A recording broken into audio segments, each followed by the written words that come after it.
Hello there. It's a big day in Canadian politics as the New Democrats choose a new federal leader. Yeah, I'm super excited. It's time to renew the party. It's time to turn a corner and rebuild.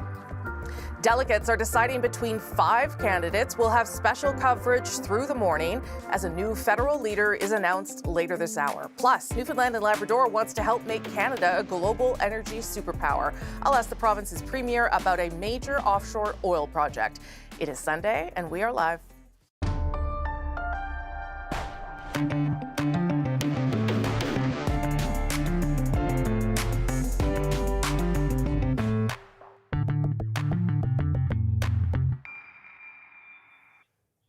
Hey, thanks for joining us on what is going to be a very busy Sunday. As we mentioned, delegates are gathered in Winnipeg to cast their votes for the next NDP leader.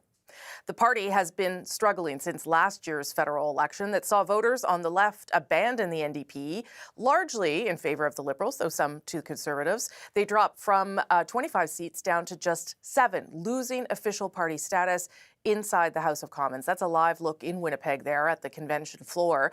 The election also left the party without a permanent leader. Jagmeet Singh's BC seat was one of the seats the NDP couldn't hold, leading him to resign. Since then, polling shows the NDP's support continuing to decline as the Liberals hit record-breaking highs. And just earlier this month, the party lost another caucus member when Laurie Idlout crossed the floor to join the Liberals, bringing the NDP seat count in the House now just to 6. Now, the party looks for a new leader to bring them through this difficult period as they try to rebuild. Let's bring in a couple of former NDP MPs, Nathan Cullen and Matthew Dubé. Both have seen the party through various forms as it tries to change and rebuild. And I know that this is a big moment for both of them today. Nathan Cullen, I'll start with you there in a very loud Winnipeg Convention Centre. How big a deal is this, a new leader for the party right now to try and rebuild? Well, it's obviously huge for the party. This is this moment where we get to choose as New Democrats. It's also, I think, pretty significant for the country, particularly Canadians who have been wanting a louder progressive voice in our national debate, whether it comes to climate change or the war in Iran, other issues that we're facing because the NDP had such a terrible result in the last election, which we all admit. There's this hunger and desire for where's the debate? There's too much. It's nice when there's agreement in Ottawa, but you also want a bit of tension. And around these kinds of big issues, really important to have a voice like the NDP there. And a strong NDP means a stronger Canada. And Matthew Dubé, what does that mean for you then? What would a strong NDP look like coming out of today? Well, I definitely echo everything that Nathan said. And I also think it's building on, you've heard this a lot over the weekend, it's building on what's happening in other parts of the country, not just at the federal level. We obviously have provincial governments in Manitoba and BC. Wab Kinew is one of the most popular premiers in the country. So I think there's a lot of lessons to be learned from New Democrats who are fighting these battles at different levels of government in different parts of the country. And I think that there's a lot of hope there to look to for the federal NDP to be successful. Obviously, there's sort of political battles to wage in Ottawa in the House of Commons, but I think there's a lot of that as well. And it's a good opportunity to do that because all the candidates have acknowledged that the process has to start with a rebuild. No one's under any illusion that it's going to be all solved tomorrow morning and that we'll form government tomorrow morning. But I think we can take some really solid, good steps and doing a lot of that outreach to build back to where we've been before and beyond. Well, that's a good point, Nathan, that Matthew makes about the provincial parties. I know that that's been a topic of conversation there because unlike other parties, if you're a member of the NDP, federally you are provincially. And certainly Premier Kinew was there talking to people over the weekend, but there have been people who are not there. Naheed Nenshi, for instance, not there and probably reluctant to attach himself to some of the ideas, particularly around resource development. How does the new leader have to deal with provincial counterparts in terms of trying to get everybody, maybe not on the same page with all policies, but around the same ideas and trying to push the NDP forward? Well, there's such a wealth of knowledge and experience at the provincial level. As Matt was saying, we have incredible leaders for the NDP at the provincial level, both in government, official opposition in 5 or 6 provinces. That is a resource. I can remember Jack saying that over and over to us as a caucus, that engage with our provincial cousins, understand what's struggling for them, where their tensions are. There's different jurisdictions, there's different authorities, all that stuff that we know in Canada. And as someone once said, Canada works well in practice, not always in theory.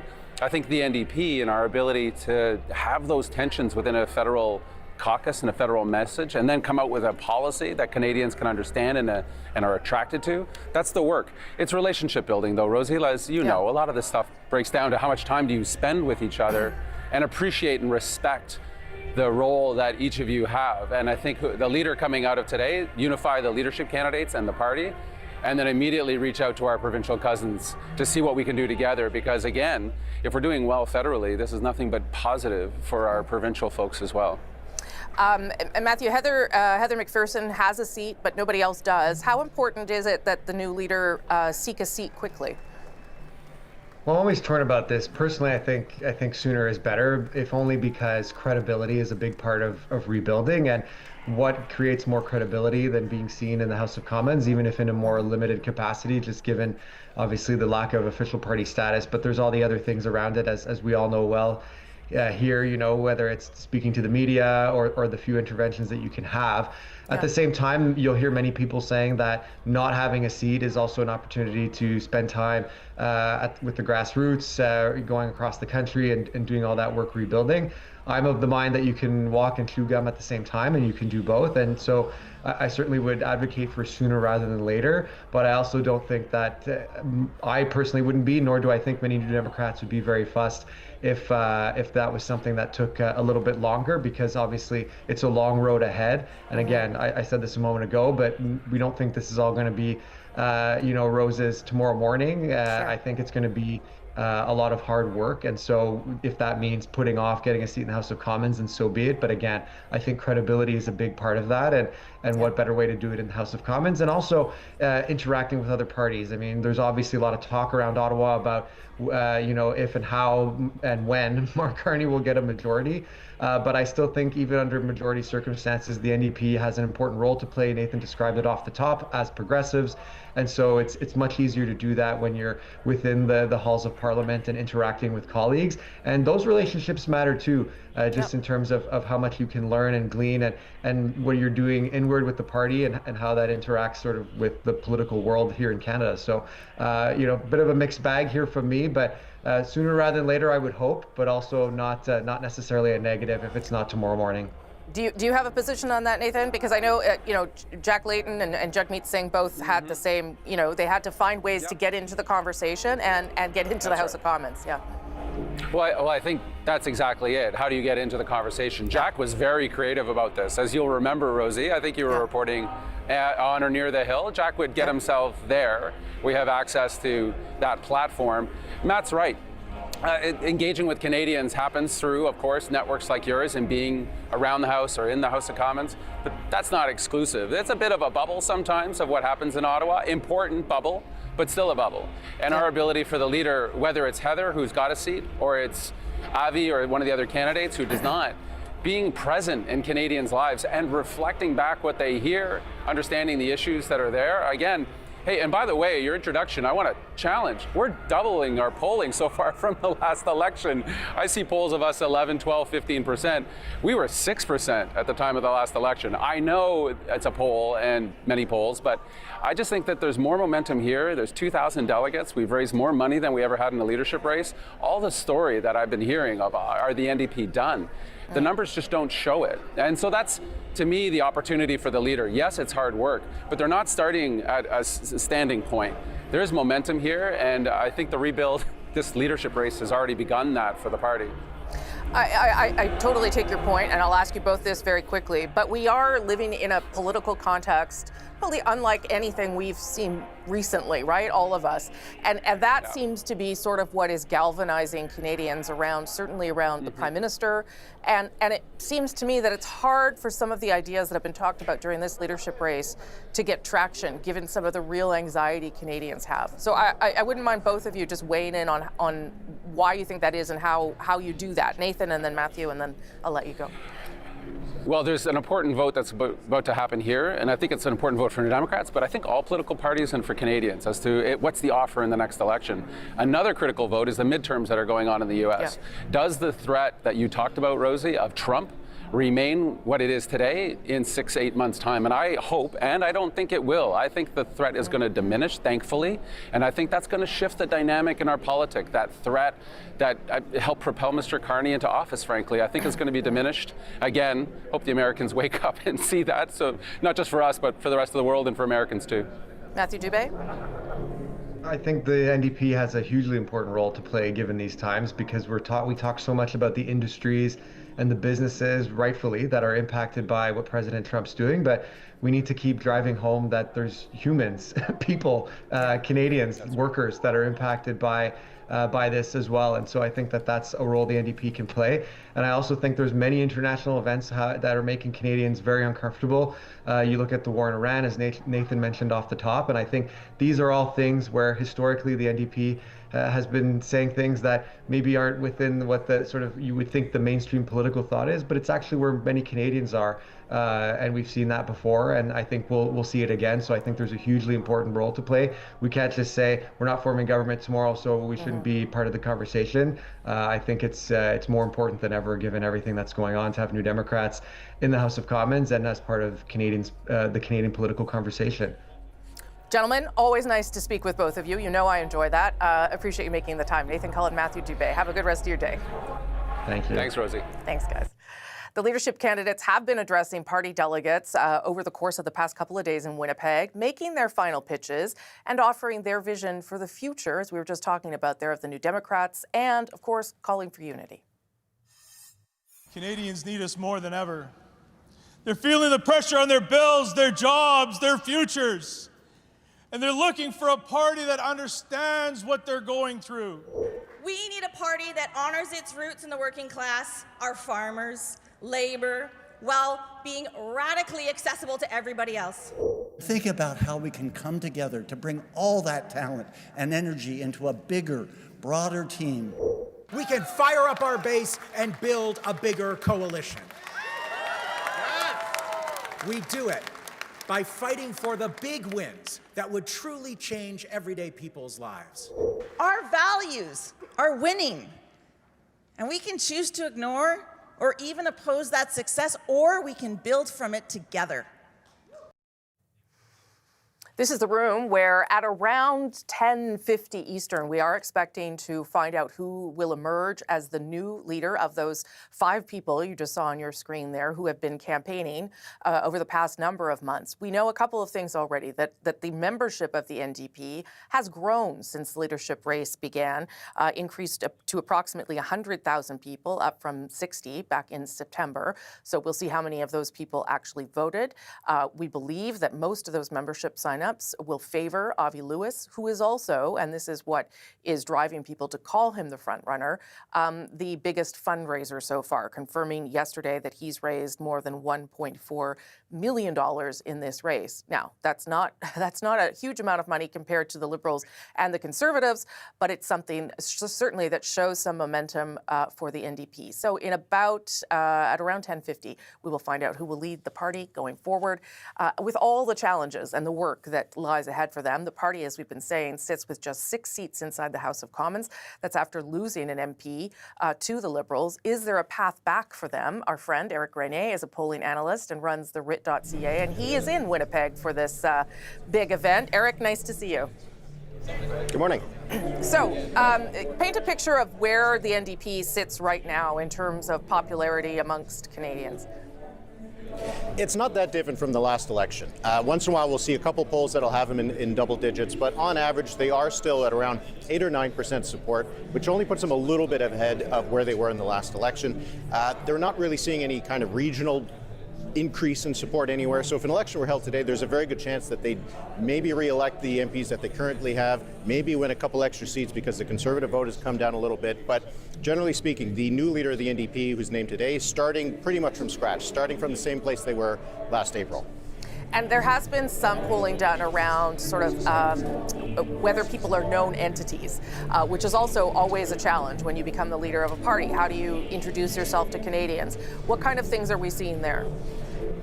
Yeah, that's going to be the biggest challenge. If it is Avi Lewis, he is usually recognized in polls by maybe half of the electorate, not more than that. And often you see that a big chunk of even the people who do say they recognize him either don't have an opinion of him or it's not a very well-formed opinion of him. It's the same thing with Heather McPherson, who's not very well known, and then the other three candidates are virtually unknown to the public. So it is going to be a bit of a challenge for the next leader to get better known, because at the beginning, there's not much of a honeymoon when someone is learning the name of the leader of the NDP for the first time today. You wrote yesterday about the latest fundraising numbers. As I said, they're off the top. Avi Lewis, I think $1.4 million, more than $1.4 million, which certainly gives him the lead in terms of fundraising. Maybe you can give us a sense of what the other numbers are and whether that's sort of our best indicator at this point about how today could unfold. Yeah, I think it is, especially in terms of the front-runner status of Avi Lewis. As you said, he's raised $1.4 million. That's more than Jagmeet Singh raised in 2017. It's more than Tom Mulcair raised in 2012. Heather McPherson is in second place. She has about half, a little bit less than half, of what Avi Lewis has. So Lewis has a 2-to-1 advantage over McPherson, his nearest rival. Rob Ashton is in third, roughly about half again of what Heather McPherson has. So that is really why we see Avi Lewis as the biggest front runner here. It's not just that he's raised the most money, it's just that he's been dominant in the fundraising race. And it's very unusual for someone who has had that much success raising money for members to not see it turn out at the ballot box. Do you think we will get a winner on the first round of ballots? I think the fact that that is really the only question people are asking here is a reflection of that it's likely. I haven't really spoken to many people who think that anybody but Avi Lewis is going to win. There are some questions whether it'll be first ballot, whether it won't be. With all the stuff we've seen, with the mood we've seen here, with the fact that the Avi Lewis slate got elected for the executive, it does suggest that a first ballot victory is certainly possible. And I think that's what he's looking for too. I think that he wants to show that the party is behind him, because we know there are some divisions within the party about the Avi Lewis leadership. So if he puts up a big number today, maybe that quiets some of that dissent. Well, I'll just end on that, Eric, and you're going to come back in the next hour once we know more and talk about it. But I think you called him sort of almost the anti-establishment candidate for the NDP. He doesn't represent, he represents some of the party, not all of the party, and he's certainly been sort of a thorn in the side of the NDP for many, many times before as well. Yeah, I mean, Tom Mulcair, who he didn't have kind words for just this weekend, largely got defeated at the 2016 NDP convention because of Avi Lewis and the people around him. And you do get a sense that this is about a different group of people that would come into the party. It's not the same kind of organizers that we see that do the transfer between provincial, federal. So I do think there will be those kinds of tensions. That'll be the biggest challenge I think that he's going to face if he wins in the next few weeks, not so much to get better known, but to get the party behind him. Okay, Eric Grenier, polling analyst with TheWrit.ca. We're going to talk more next hour. Thanks for being with us this morning. Thanks. Canada has now reached NATO's 2% of GDP spending on defense. That's after years of falling short. NATO confirmed that Canada has achieved its 2% defense expenditure target half a decade ahead of its original schedule. So how significant is this achievement, and can this level of spending be sustained? What does it mean for spending in other areas? Our Sunday Scrum is standing by for that. We'll have more NDP coverage ahead too. You're watching Rosemary Barton live.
the core objective is to achieve NATO's 2% target this year.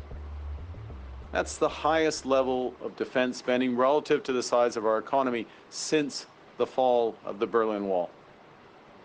We embarked on this mission to protect Canadians, to defend our territory, to protect our borders, and to boost our sovereignty. Because nous sommes maîtres chez nous. We control our destiny. I am pleased to announce today that we have kept that ambitious promise. For the first time in decades, Canada has met NATO's benchmark of spending 2% of GDP on defence, a target that had long seemed out of reach, though questions remain about whether Canada has the capacity to keep that number in the future and where it will come from, that money. Let's bring in our Sunday Scrum. Stephanie Levitz is a senior reporter in the Globe and Mail's Parliamentary Bureau here in Ottawa. Robert Benzie is the Queen's Park Bureau Chief for the Star, Toronto Star. And Rob Russo is a writer for The Economist. Should tell everyone we'll get back to the NDP once we see more going on. We're about 20 minutes away or so, 30 minutes away from knowing the next leader. But I want to take some time to talk about this because we certainly criticized governments for a long time about not getting to this target, and it's finally happened. Stephanie, I'll start with you. How significant is it that Canada is now spending billions and billions of dollars in defense? You can unpack it two ways, right? The 2% objective is really a political objective. It's something that the countries around the world have been noodling over for decades, finally committed to, I think it was 2014, and ever since Canada has been seen as a laggard.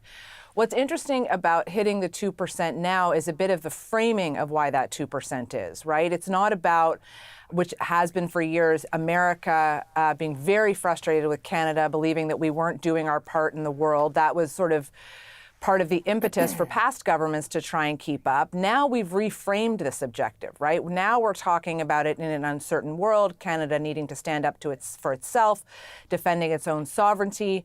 It all begs the question, 2% now, it's going to have to be 5% eventually. That's the new NATO goal. And so where is this money going to come from? And just because we've hit a target, can we spend the money, and are we spending it on the right things? Yeah, and those are all the right questions to ask for sure. And there are big purchases to come. The subs that we are waiting to hear about, what's happening with the F-35. So, there's all these big procurement projects as well as the things that are happening right now. Rob, right now it seems like Canadians' appetite for this is mostly in favor. I don't know how that sustains, though, if the world changes. Which Rob are we talking to? Oh, sorry, Rob Benzie. Rob Benzie, yeah. Rob Russo, you're last. Rob Benzie, sorry. You're saving the best for last, Rosie. That's right, of course. No, I would echo what Steph said. And I was thinking about this, Rosie, because it's 3 years ago next month that the Washington Post broke that front page story when President Joe Biden was in office, when then Prime Minister Justin Trudeau apparently told NATO officials that Canada would, quote unquote, never reach the 2%. And at that point, we were spending about 1.29, 1.3% of GDP on the military. And remember, under Stephen Harper, I think it was it was almost just 1%. So it's not really just this has been a trend line, regardless of whether the Conservatives or the Liberals were in power. So I think the fact that we've reached the 2% is huge, considering only 3 years ago, it was seen to be a goal we could never achieve. Now, the 5% that Steph mentioned by 2035 is going to be tricky. And what I'm going to be watching for is, are they going to be adding things like housing for the military, things like that? Other NATO countries have used that, saying we're going to give our troops better accommodations, better equipment, more money, which are all things I think that Canadians would support by and large, because we know that those folks on the front line do a great job to protect all of us, and they certainly don't do it to get rich or to live in nice places. So I think there is a political will there, but to go from 2% to 5%, what are the sacrifices in other budgetary areas? What are Canadians going to be willing to give up? Yeah, and certainly that's where some of the money is going, to give them pay raises. Yeah. I think I'm just going to use your last names now, because I've screwed up everybody. So Russo. No, I'm Rob the Lesser. All right, Russo. What do you make of the spending and what it tells us, I guess, about this government's priorities in this moment? Well, I think we're past now an embarrassing era. The embarrassing era was when the bill always came for defense, Canada would suddenly have its arms shrink down to alligator arms. We couldn't reach the bill. And so that embarrassing era is over. We're going to find out on Wednesday. I mean, we have an idea already because of the main estimates, but Wednesday we begin the new fiscal year, and departments are going to begin to feel where the cuts are coming to pay for some of this. Global affairs, tourism, science. Those are some of the areas of government that are being cut back in order to pay for this. So there's some $30 billion in cuts coming in the next fiscal year. So it will begin to bite immediately. The problem has been in the past years that we have been incapable of actually spending this money when it was there. There is a new defense investment agency. It's run by a former banker named Doug Guzman, who is a friend of Prime Minister Carney's. He's one of the bulldozers. When Mark Carney was first thinking about coming in as finance minister, he had some people that he wanted to come in with him who were going to blast through the marshmallow walls of bureaucracy in order to get things done. Well, this is going to be the year where we have to get things done in defense, and it'll be interesting to see Mr. Guzman in action now that the money's beginning to flow. You know, we're going to talk about the NDP obviously in the next hour once we know who the leader is. But you know, Nathan Cullen made a good point off the top, Steph, and that is that the world will change again, right? Like Donald Trump will not be president forever. Perhaps there will be more stability in the world. And at that point, is there an avenue for someone like an Avi Lewis who doesn't want this kind of spending on the military? And is there a space where Canadians start to say, we don't want to be creating an industrial defense sector in this country either. This is not the priority for us going forward. I think that's sort of the difficulty here for the government as it plans these big purchases. It is a difficulty, and I not to cannibalize what we'll talk about with the New Democrats, but it's probably one of the better political openings for the New Democrats to be that social conscience on the government, to say, is this a yes to defense, but that means we can't do anything else? Is this a yes to defense and it means we're going to do other things? I mean, if you total up the share, let's say, of the major social programs announced under the Trudeau government, and I'm talking about the National Child Care Program, pharmacare, dental care, they pale in comparison as a sum total of what's being spent on defense. But the question becomes, is that not the end of those programs? I think it would be politically suicidal for any government to scrap them altogether, but will they continue to grow? What is the Carney government going to do, for example, with this accountability crisis, affordability issue that is, facing Canadians? You heard Mark Carney was asked the other day about the price of gas and how that keeps going up given the current conflict in the Middle East, and what's he thinking about? And you could see like a little sort of, a clock perhaps ticking in his head saying, we're going to wait and see how that one goes. But it's not lost on them that defense spending, like every other sort of major project that the Carney government has envisioned and announced, these are all down the road things that there will be financial benefit to the country from them, but Canadians will still want to see some relief right now. Yeah, Rob Benzie, I mean, it is, governing's about making tough choices and making priorities, and this is obviously one right now. But to Steph's point, you also have to be delivering on things that Canadians can feel and see as well. Exactly, and that's the challenge that Prime Minister Carney is going to have. And if you, as Rob mentioned, the beginning of the fiscal year next week, if you're starting to cut public services or eliminate public service jobs, and we know that the Prime Minister is doing that or is going to be doing that, that's going to mean Canadians are going to get a different level of service in certain areas. And is that going to be unpopular? And I agree with Stephanie. I think that this is a really big opening for the New Democrats, regardless of who wins the leadership in the next hour or so, or next half an hour or so. But I think in terms of defense spending, I do think there is a pretty broad consensus, though, that we cannot depend on the United States the way that we used to. And I think there's almost a weird kind of, there's a new Canadian nationalism that I haven't really seen since I was a little kid, post 1967 Confederation year and all that, the centenary. There was a real sort of a vibe in this country. People were waving the flag and they were really pleased about being Canadian. I haven't really seen that since I was a little kid, and now you're seeing that again, and it's interesting. I think it's thanks largely to Donald Trump, and it's thanks also to President Trump that Canada has been forced to reach this 2% goal that 3 years ago Prime Minister Trudeau said was not going to happen. Rob Russo, 30 seconds to you. The world has changed. We are making these investments in part, not just because of predatory hegemons in China and in Russia, which threatened our Arctic in the past. Now the United States is a less friendly and reliable ally. I'm not sure that's going to change, particularly if the Republicans are reelected. And here is the inconvenient truth that most Canadians either ignore or aren't aware of. We cannot assert sovereignty in this age of pan-Canadian nationalism over 40% of our own territory. If that's ever going to change, we're going to have to spend money to do it. And we need to assert that sovereignty for military reasons, but also for economic reasons. So I don't know that we're going to see a big downturn, a huge downturn in spending, even if Donald Trump disappears. Stephanie Levitz, Rob Russo, Rob Benzie, grab a coffee. Well, in about 20 minutes, we'll have a new leader of the NDP, and we'll talk then. Thank you all very much. A number of Canadian politicians were in Texas this past week making their pitch for Canadian energy at an international energy conference. We'll speak to Newfoundland and Labrador's premier who was there, outlining a big offshore energy project in the province to come. You're watching RBL.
bring you back to the NDP Leadership Convention in Winnipeg in not so long. We are expecting the new leader to be announced around 10:50 Eastern. But in the meantime, let's talk a little bit more about other political matters. The Prime Minister has been pushing his vision for Canada to be a global energy superpower. During a visit to Norway earlier this month, Carney met with representatives from Norwegian-based energy company Equinor to discuss its backing of one project in particular, Bay du Nord. It is an offshore oil project off the coast of Newfoundland and Labrador. One of the conversations I had today was with Equinor about Bay du Nord, which is a very attractive project off Newfoundland, which we look to move forward. Carney has been touting the project again as recently as this past week. We've come to an agreement with Newfoundland on Bay du Nord, which is one of the biggest offshore oil developments in the country. Earlier this month, Newfoundland and Labrador reached a benefits agreement with Equinor and BP, the two companies backing the project. It's a big step forward towards its development. This, as a Canadian delegation, was in Texas this past week for a global energy conference. Newfoundland and Labrador's Premier, Tony Wakeham, was part of that group, and I talked to him earlier about the province's energy push. Premier Wakeham joins me now. Nice to see you, Premier. Nice to be here. Thank you. I want to talk to you obviously about Bay du Nord, but we have heard from Minister Hodgson that the world seems to be more interested in Canadian oil, and I wonder, as you're down there, as you've been at that international energy conference, do you feel the same, that there's sort of a renewed interest in Canadian energy resources? Absolutely. It was a great week to be there, and we clearly had a Canadian presence there. Obviously, we were there as Newfoundland and Labrador to highlight the offshore oil and gas industry that we have, and like we said and told people there, we are Canada's offshore oil and gas industry. But it was also good to be there. Premier of Alberta, the Premier of Nova Scotia, and others were there to really show that Canada, and the minister said it, and I continue to say it, that we're back in the oil and gas business. The Bay du Nord project, that offshore oil project, isn't going to get underway. I guess it's 2031 is sort of what they're looking at now. But I know that the Prime Minister has talked about how it is important for stabilizing energy uncertainty. Tell me how those things work together, because that's a ways off still for this to happen. So how will it contribute to that? Well, it's ways off before first oil is produced, but you have. The fact of the matter is we've got a benefits agreement in place. It's gone through what they call Decision Gate 2, and I've been told that more than 90% of projects that go through Decision Gate 2 go on to production. But it will signal to the world that we are open for business in Newfoundland and Labrador and Canada, and in some ways it's the first deep offshore well to be drilled. Yeah. It is operating outside of what's called Canada's Essential Economic Zone, which means, for people not familiar with it, that Canada has to pay a fee, essentially. And it sounds like the federal government has agreed to cover those fees, $1 billion worth. Is that something Canadian taxpayers should be funding, and how do you defend that decision? Absolutely. It's what I have said previously. For 10 years, we were told what we cannot do. And now we have new leadership at the federal level that's helping us and talking about what we can do. And one of the things we can do, as long as the world has a need for oil, then Canada as a country, us as a province, we need to be providing that oil to the world. And that's what we're talking about. We bring reliability, we bring stability, and those are key factors that the world is looking for right now. What is the benefit agreement that you have reached with Equinor and BP in terms of what the province is going to get out of this? Well, we will get, this is a rather unique agreement that we've been able to reach with them, because what we're essentially doing, Rosemary, is not just simply starting a project.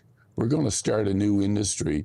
We've been able to work with Equinor, to work with our trade unions, and talk about a benefits agreement that will not only see royalties flowing into our province, but we'll also see Equinor contributing to the start of a new industry in Newfoundland and Labrador, and that's the building of a floating dry dock, which will create an industry that will live on.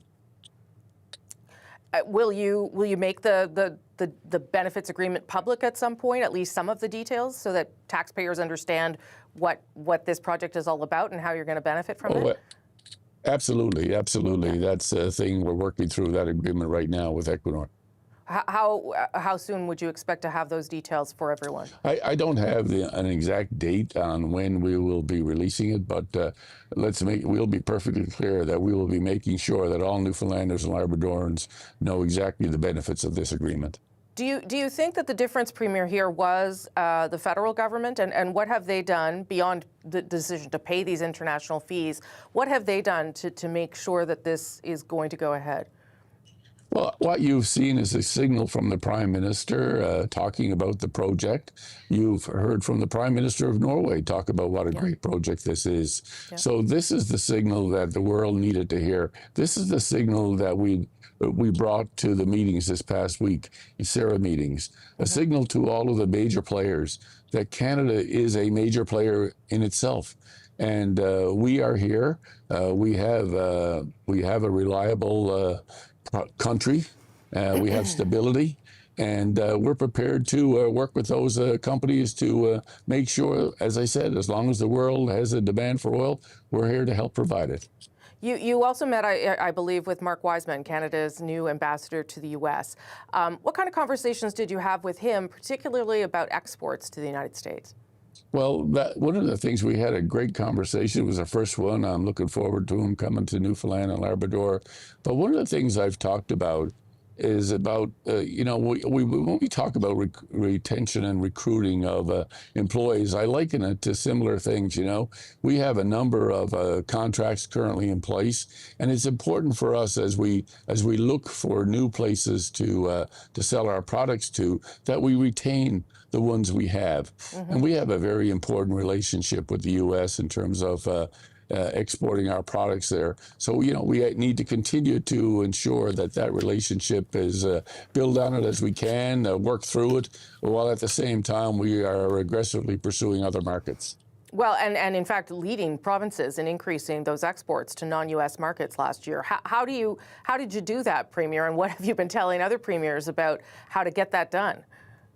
Well, it's interesting because you're right. Most of the oil, for example, off the coast of Newfoundland and Labrador, we export more oil to other countries than we do to the United States. Right. But that's a real challenge. And industry by industry, it's not like some thing that's a cookie cutter approach. It's going to have to be based on how you do this industry by industry. Premier Tony Wakeham, nice to see you. Appreciate you squeezing me in there during your busy time. Oh, thank you so much for having me. Let's take you live now to Winnipeg, where interim NDP leader Don Davies is addressing the convention just moments before the new leader is chosen. Let's listen in live. The place that's produced Wab Kinew, Leah Gazan, Amanda Laughlin, and so many powerful, inspiring community leaders. Speaking of Wab Kinew, let's give it up for one incredibly impressive premier and NDP government.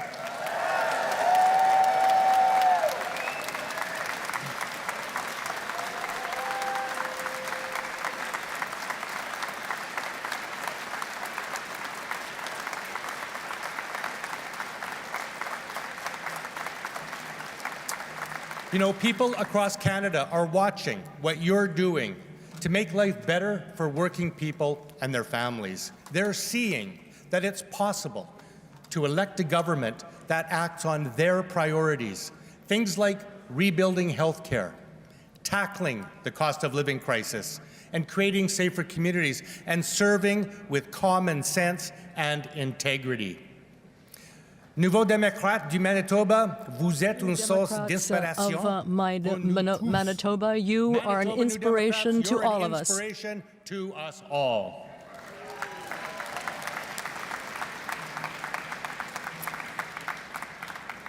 Now, before I go further, there is a little something I'd like to clear up arising from my speech at the press gallery dinner. I erroneously said when Prime Minister Carney played hockey that he was a goalie. I was mistaken. He's clearly a right-winger.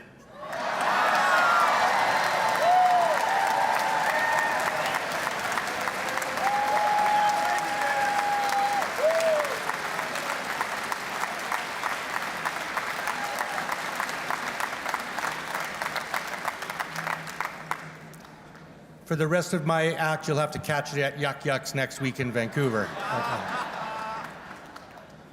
My friends, this is an exciting, historic moment in our party's journey. We truly stand at the dawn of a new era. We have before us that rare opportunity in politics to reimagine what a strong, bold, national progressive party can be. We get to rebuild a revitalized New Democratic Party that will inspire Canadians and succeed at the ballot box. And we've been here before.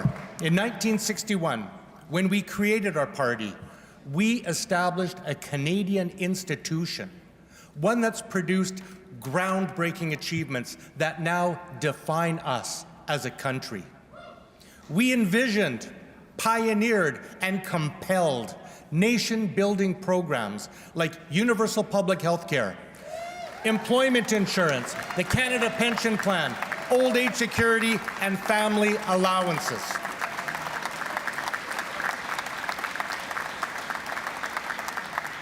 But my friends, New Democrats don't rest on our laurels. More recently, through the passion and perseverance of our activists, allies, and MPs, many of whom are in this room with us today, we delivered dental care for 9 million low-income folks, free diabetes and contraceptive medications delivered through our universal public system, the first national school nutrition program in our history, and an anti-scab law.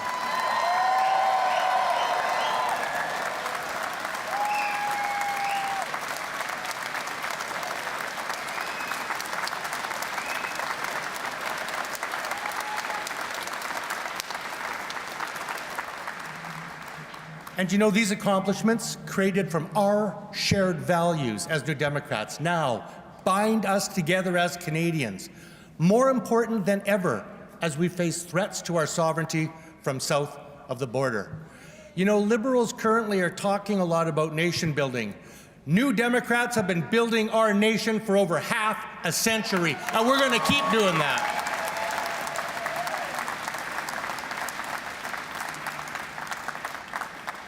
And after 1993, when we were reduced to 9 seats in Parliament, what happened? Well, from 2000 onward, we grew to 13 MPs, then 19, then 29, then 37, and then 103 seats in 2011, forming the first New Democrat official opposition in the history of Canada. And I'm here to tell you that we're going to start that trajectory again, right here, right now, and we won't stop until we form Canada's first federal New Democrat government.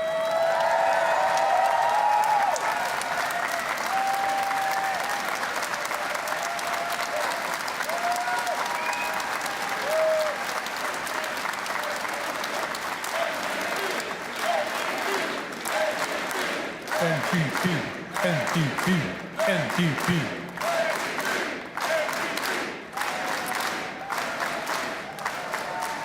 My friends, there's a reason for our permanence, our resiliency. We're here to stay because our party was born out of the struggles of working people, those who organized, resisted, and demanded better. They knew then, as we know now, that building a fairer society means working together for bold solutions to the challenges facing folks every day in our cities, towns, and rural communities.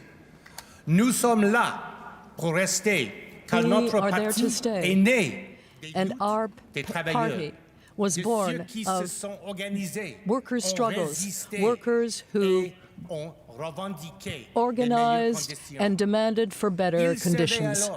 They knew at the time, as we know now, that building a fairer society means collaboration and working together to find solutions, bold solutions to address the challenges that we are facing every single day. People in our cities and towns and our communities across the country. These challenges are as real today as they've ever been. Half of Canadians are living paycheck to paycheck. 1 in 4 parents cuts back on their own food so their kids have enough to eat. 80% of people under 30 don't believe they'll ever own their own home, and this in a G7 country. At the same time, Mark Carney's Liberals are proving unable to meet this moment with the action we need. In fact, it's now clear that we have 2 Conservative parties in the House of Commons.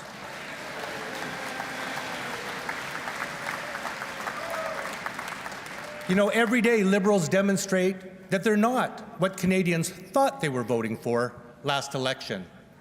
Elbows up have turned into concessions and subservience, slashing public services, cutting taxes for the rich, reversing environmental protections, attacking labor rights, policies that have been ripped straight out of Pierre Poilievre's playbook. And noble pledges for principled foreign policy have switched to support for imperialism, colonialism, and violence, albeit sometimes with regret.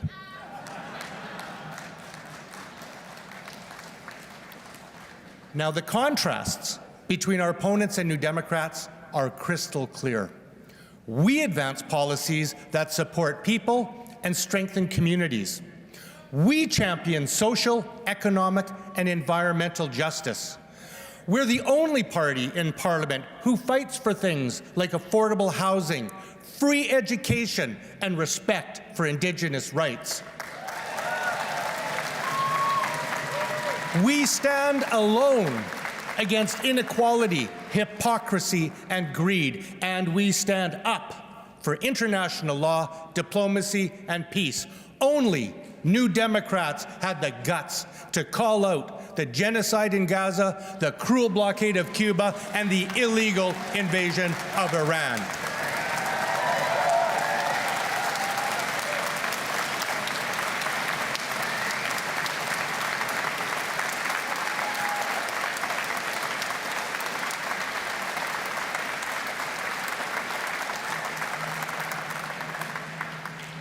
My friends, the NDP is needed in this country today more than we've ever been.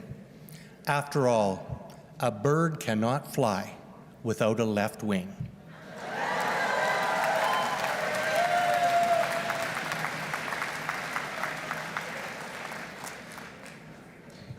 With your indulgence, I'd like to share a few thoughts about the future direction of our party.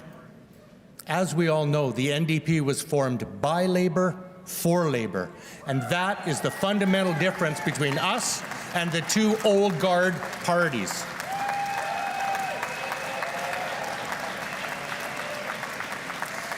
Now, while Liberals and Conservatives are only too happy to take workers' votes, their main objective is to advance the interests of the wealthy, the privileged, and the powerful. They betray workers' hopes by promising policies they never deliver, creating cynicism and alienation from the democratic process. Worse, they divide workers, scapegoating and spreading social discord. So that's why the priority we established last May to reconnect with our labor roots, to meet workers where they're at, to listen to them, learn their priorities, honor their aspirations, and advance policies that reflect their lived experiences is critical to the resurgence of our party and the future of our country.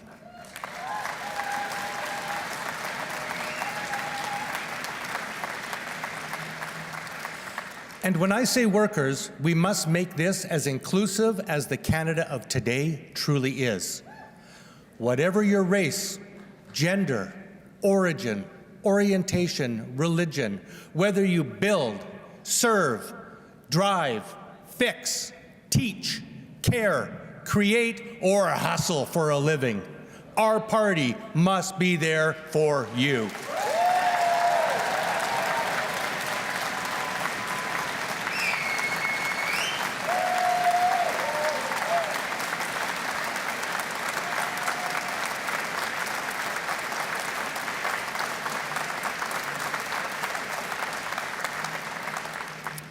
As Premier Canoe so powerfully stated, we must commit to one overriding goal: to win government in Canada.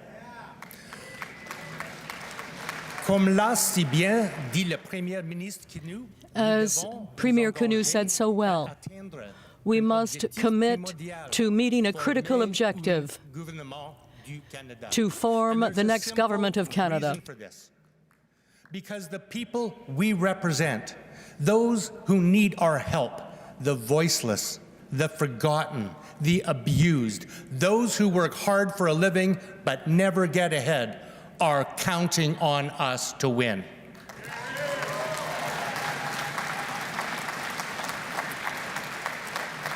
The hard truth is that if we don't win, we're leaving the decision-making over their lives to those who couldn't care less and actively work against their interests. And my friends, there is no contradiction between pursuing power and ethical governance.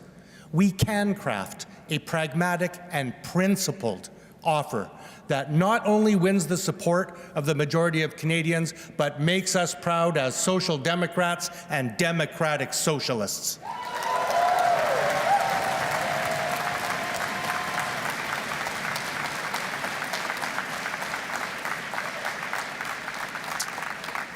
And the most important message that I can think of: unity.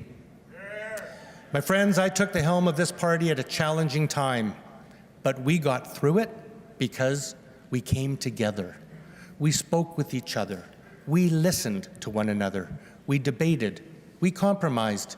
And ultimately, we are growing together. And we got to work.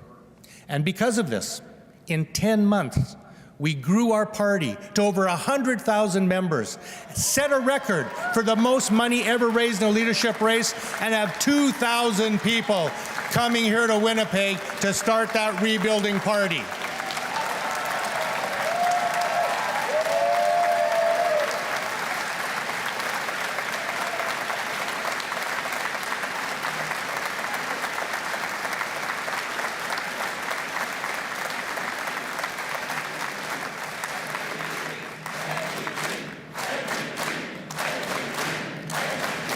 NDP, NDP, NDP.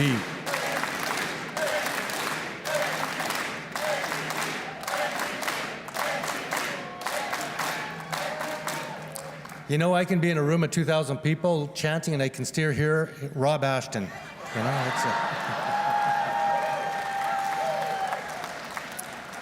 it's Sisters and brothers, as many of you know, I come from the labor movement, a proud Teamster.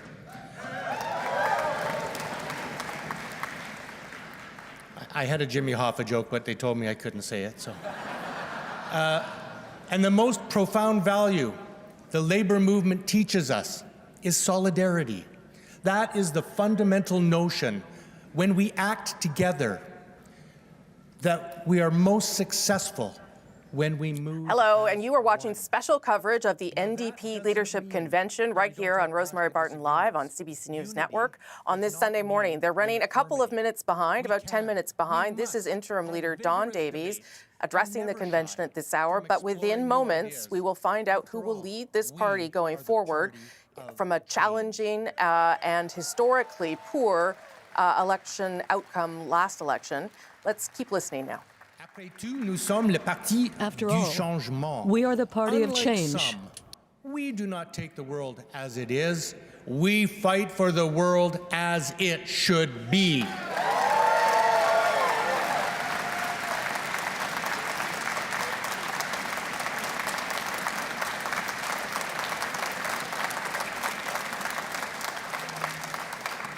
I want to quote one of the greatest Labour leaders Canada ever produced, and a lifelong New Democrat, the late United Steelworkers President, Leo Gerard. He said, "If we fight, I can't guarantee that we will win. But if we don't fight, I guarantee you that we will lose."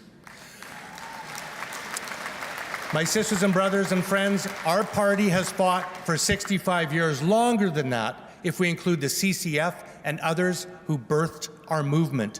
We stand on the shoulders of giants, from J.S. Woodsworth to Tommy Douglas, from Agnes MacPhail to Rosemary Brown, from Alexa McDonough to Jack Layton.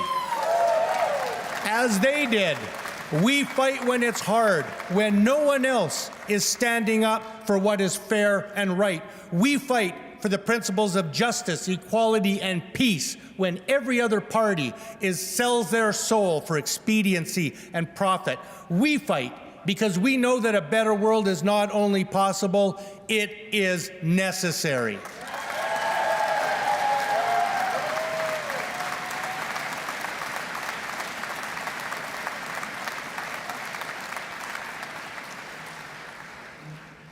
But as the labor movement teaches us to fight successfully and implement the change we all seek, we must work together. That's why I know we will come out of this convention united. That's why we will rally behind our next leader. Because when our party is successful, those we represent who count on us will benefit from our solidarity and efforts.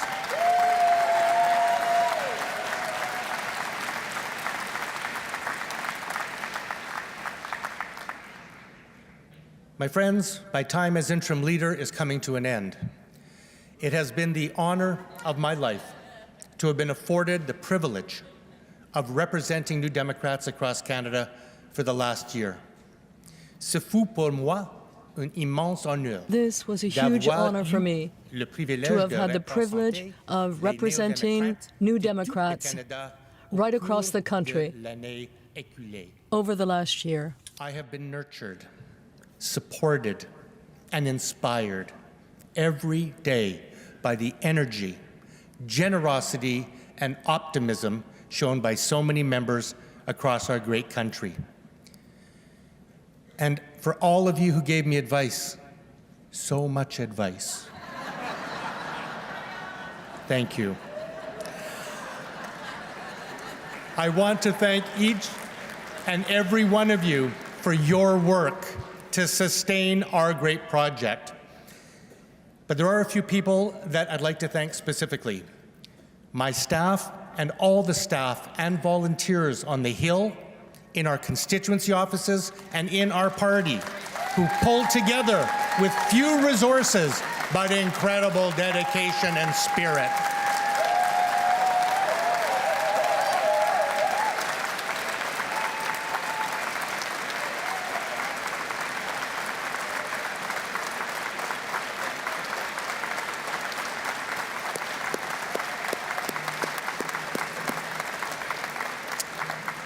Our sisters and brothers in the labor movement, especially the Canadian Labour Congress, who backed us up when the chips were down.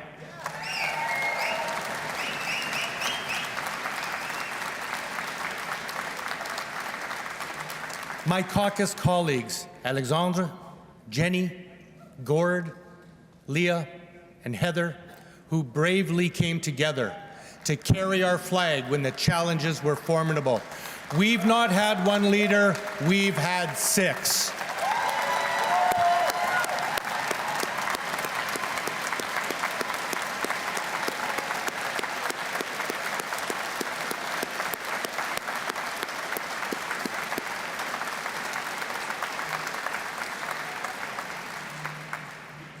And to each of the leadership candidates and your teams, you've given your energy, ideas, and commitment to provide our members with a democratic choice, and you've done so with collegiality and grace.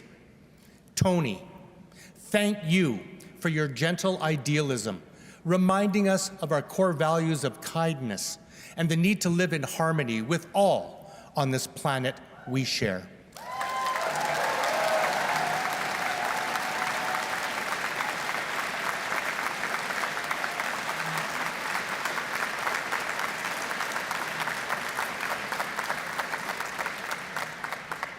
Neil, thank you for your bright optimism, your deep and passionate sense of caring for one another, of equity, justice, and reconciliation.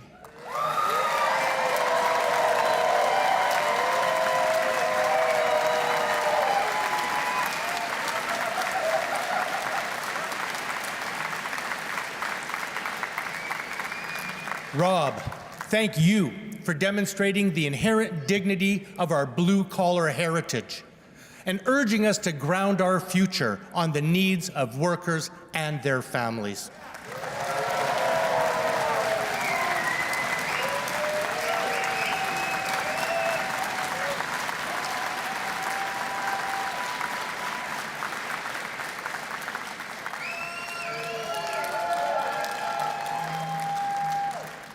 Avi, thank you for reminding us that bold, unapologetic, big thinking is the essence of our progress, and for rejuvenating our ambition to practice it.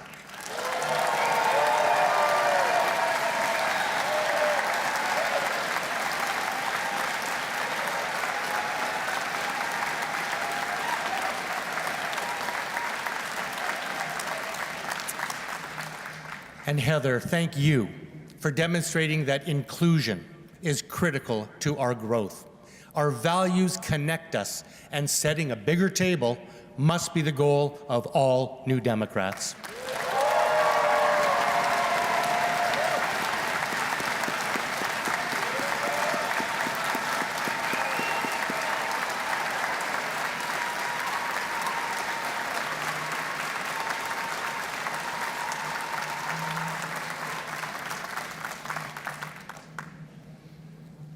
I want everybody to sit down and just have the 5 candidates stand up for a minute. Let's just give one rousing round of applause for these fabulous people.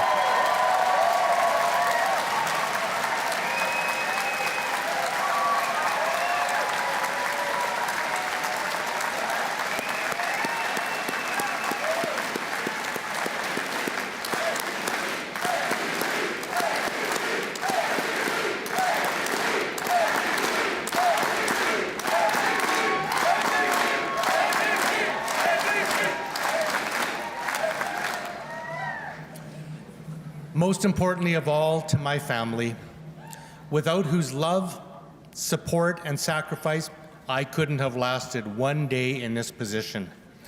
And especially to my wife, my everything, who gave me the best political advice I've ever received.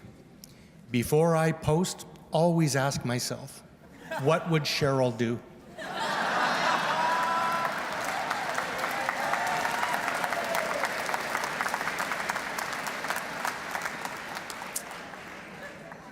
My friends, I want to conclude by asking you to join me for your commitments as we emerge from this historic convention. Travailler ensemble, will you work together? Bâtir ensemble, will you build together? Lutter ensemble, will you fight together? S'unir, will you unite together? Et gagner, will you join together to win and create the Canada of our dreams? Thank you, merci beaucoup, and solidarity forever. Okay, that is Interim Leader Don Davies giving a rousing speech to about 2,000 NDP members who are there in Winnipeg as the party wraps up its leadership convention. Of course, they have yet to do the primary goal of the convention, which is to choose the new leader. But there's Don Davies with his wife and daughter on stage. He has been ably leading the party since Jagmeet Singh lost his own election back in the election last spring and stepped away as leader. Obviously, he talked about how challenging that has been. There aren't a lot of MPs. The party doesn't have official status. But he and the other MPs have tried to keep the NDP on the radar as much as they could through this rebuilding process. The convention is running about 20 minutes late there, so we'll wait and see what their next move is. But we are expecting the leader to be announced very shortly. I believe this is the chief Bonjour, electoral Néo-Démocrates. office Hello, here, New Democrats. who will be the person naming the leader of the party. This is a ranked ballot, so it could happen very quickly. Let's listen in live.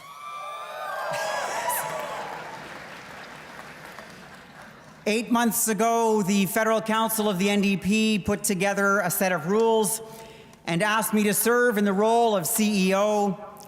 I have to tell you that it was an incredible honor to serve the party in this way, and I'm really grateful for the trust that you placed in me. I must also thank Ali Chatur, who ably supported me throughout this campaign. I couldn't have done it without him. Notre mouvement, depuis sa fondation, a toujours articulé l'importance d'une démocratie renouvelée. The need for a renewed democracy. In this campaign, I noted with great joy the enthusiasm and energy of members of the NDP, and after the difficult results in the last election, your passion throughout this campaign inspired me. Thank you. Merci.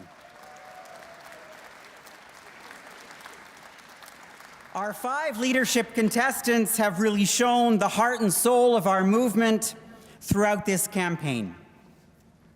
I've seen a lot of leadership campaigns in my time. And the characteristic that really defined this campaign for me is the respect and the care that each one showed to one another throughout this race from day one until the end.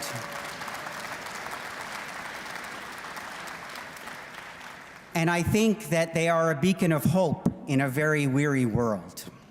So thank you for that work. I really can't wait to see the energy put onto the streets that I see in this convention and throughout this campaign in every electoral district of this country.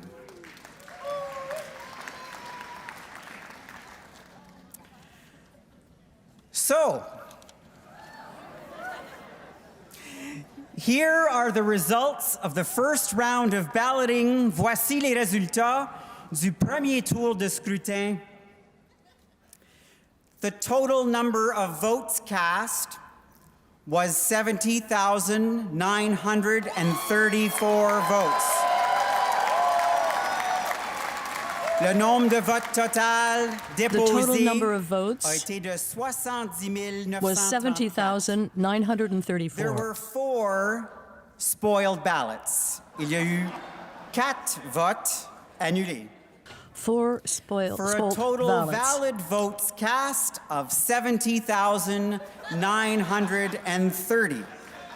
Le nombre de votes valides. The total number of valid votes cast was 70,930.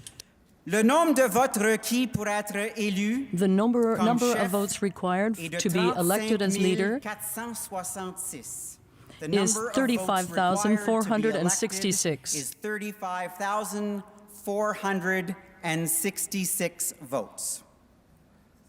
And now for the results. Tony McQuail, 945 votes, 945 votes.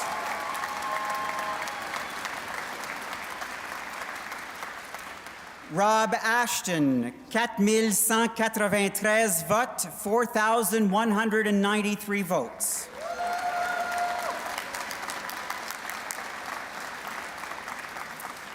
Tennille Johnston, 5,159 votes, 5,159 votes.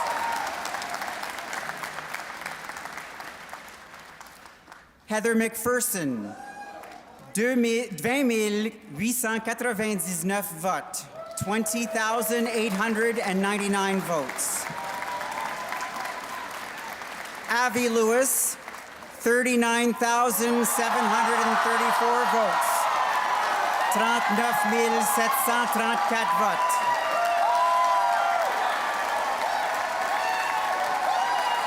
Please welcome the new leader of Canada's NDP, le nouveau chef du NPD, Avi Lewis. Okay, and there you have it. In a decisive win on the first round of voting, Avi Lewis has won with 3,734 votes, well ahead of the second runner-up there, Heather McPherson. This is Avi Lewis's first time running to be leader, not his first time attempting to be in politics. He has run twice before in a couple of ridings and lost both times, most recently in the last election, where he came in third in that race. But here he is. He's won the leadership. He's giving some hugs to his supporters and also to his opponents, who have been debating, of course, the future of the party moving forward. Avi Lewis put forward a very different vision for the party. He has been divisive for some, but for the party overall, obviously, most people in that room, most members of the NDP, believe that he is the voice they need going forward. He's now going to speak to the convention, and we'll listen in live to that. Thank you, everyone. Thank you. Thanks, everyone. Folks, this is a tremendous result. But even more important than the results of this leadership vote is the unity in our party. To that end, in my first act as leader, I want to invite our heroic caucus, my wonderful fellow candidates, and the labor leaders representing millions of workers who are the heart, soul, past, and future of our party to all join me on stage. There may even be a premier in the House.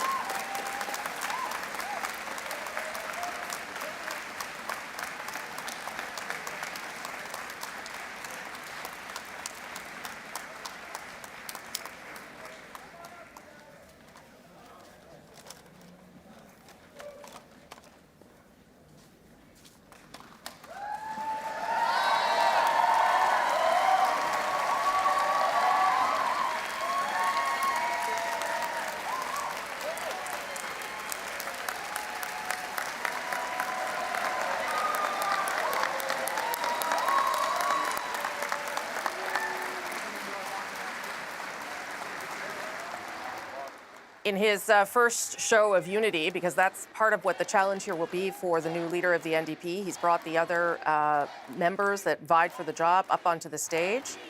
I believe he also called for members of caucus to join him on stage.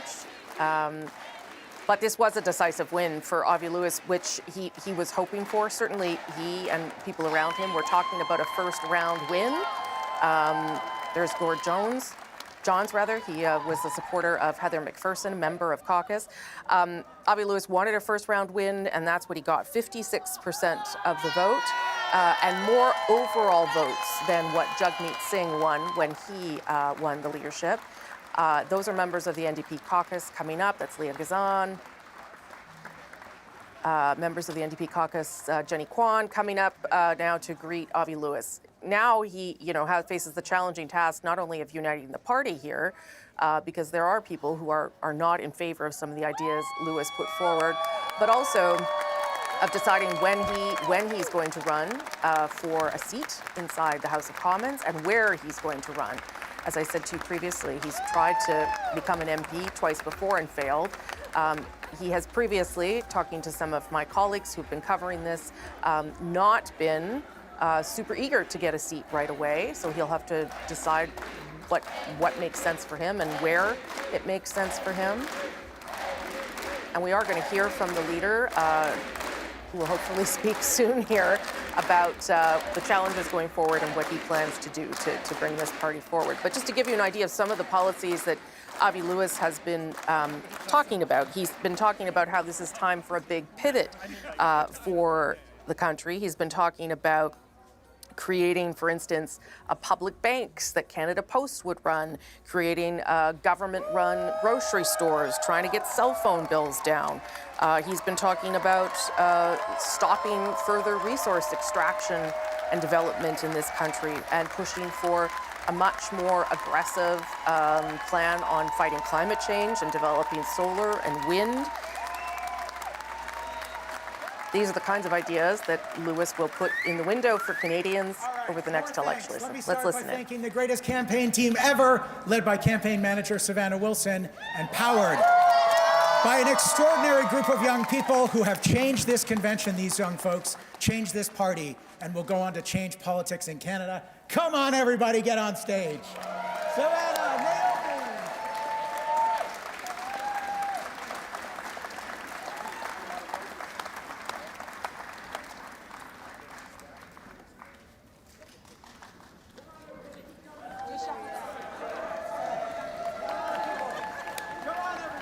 Okay, here's Lewis just bringing up some of his campaign team. Yes, he's going to get Friends, started. That's a good idea. Here we go. If it isn't already obvious, we are building a new foundation for our party, and we are ready to come roaring back on the Canadian political stage.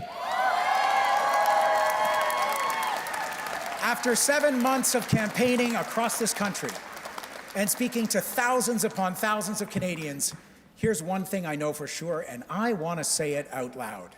Canada, mark your calendar. The NDP comeback starts now.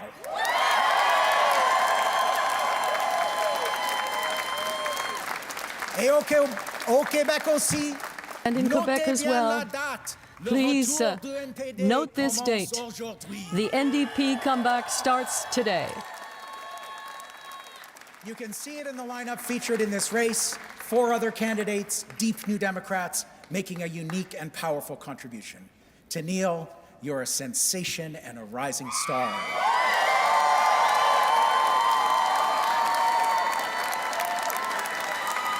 You've redefined what politics in our party can look like: funny, honest, and rooted in Indigenous ways. Tony, you've made sure that we never forget the importance of changing our undemocratic first-past-the-post system. Thank you for that. Rob, my brother, you are the real deal, and I can't wait to see you walk into Parliament in your work boots. Workers will always be at the heart of the NDP, the one and only original Workers' Party.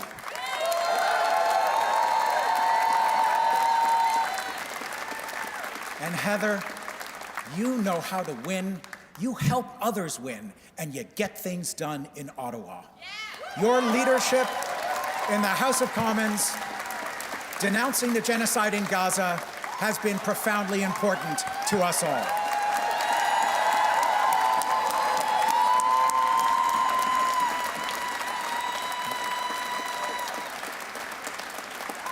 The NDP family is bursting with talent. Premier Canoe, you're just a natural-born political powerhouse, and wow, are we lucky to be doing this in Manitoba. Thank you for providing such a welcoming home to all of us at this convention. And on a personal note, Wob, our family's friendship spanning 2 generations means the world to me. Of course, I look forward to connecting with Premier Eby when I'm back in BC and continuing a conversation with other provincial leaders, the premiers in waiting across the country.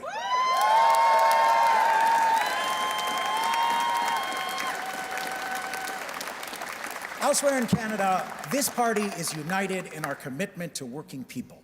And no, we will not always agree on every single issue. But here's the thing. Our debates are another sign that our party is back and our tent is growing. It's big enough to hold some differences of opinion within it.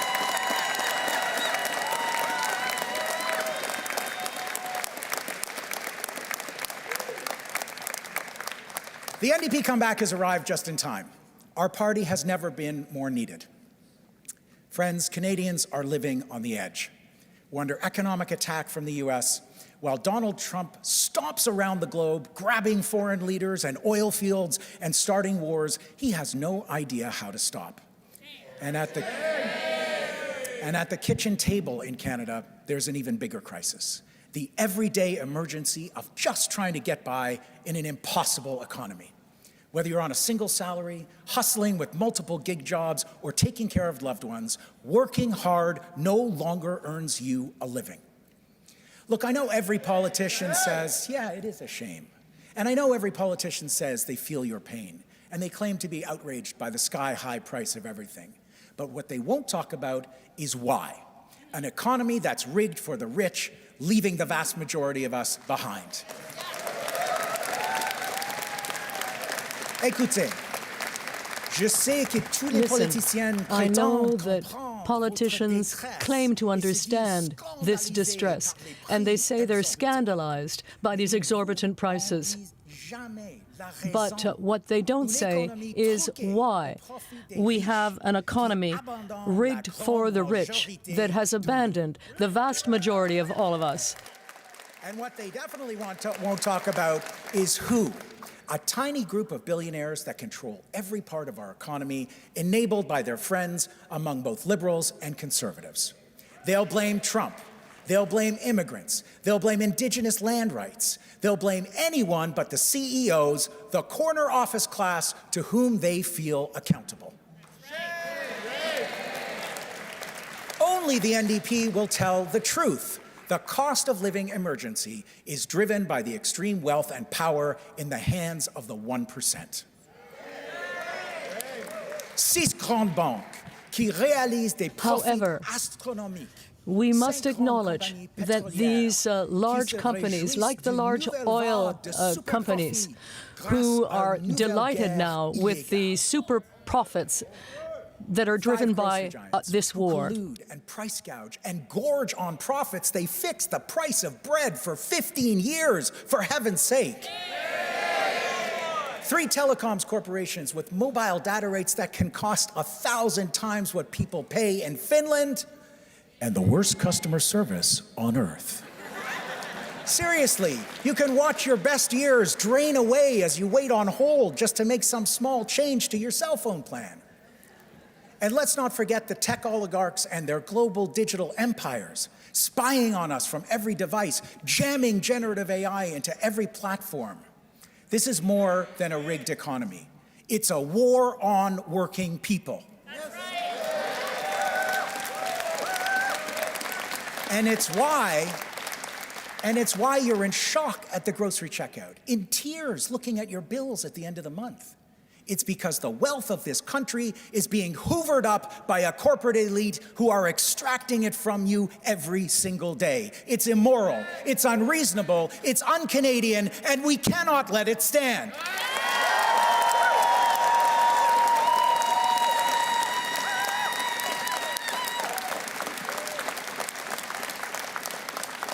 Friends, we are also at a crossroads in our history, in our world, with what remains of the international order being torn to shreds by Donald Trump.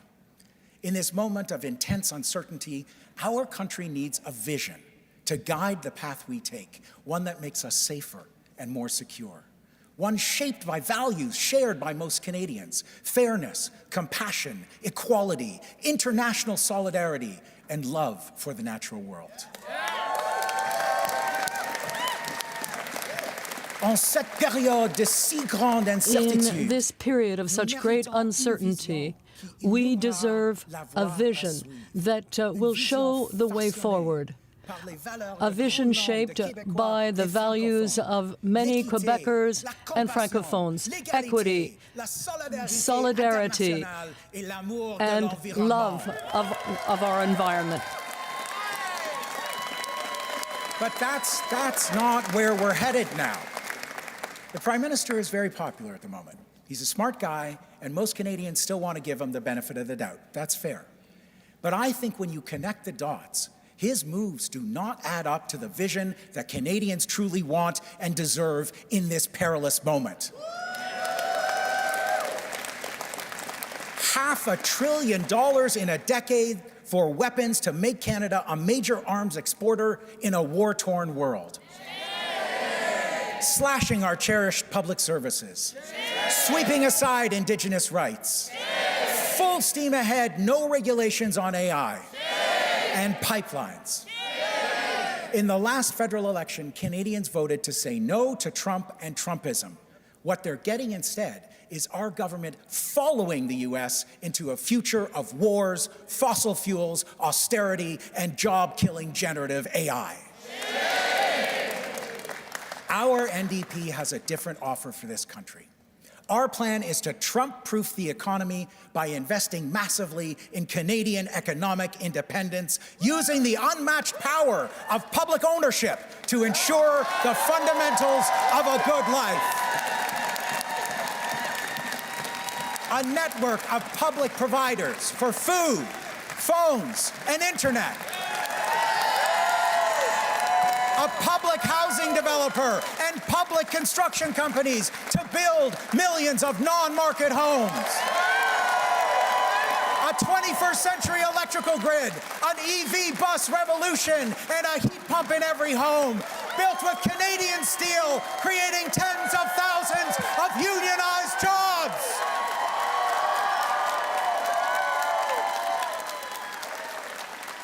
Investing in the care economy as true nation building.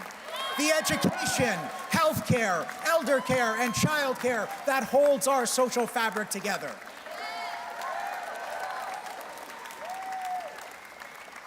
And finishing Tommy's dream. Eyes, teeth, mental health, medicine. They are all part of your health. They have to all be part of our universal public health care system.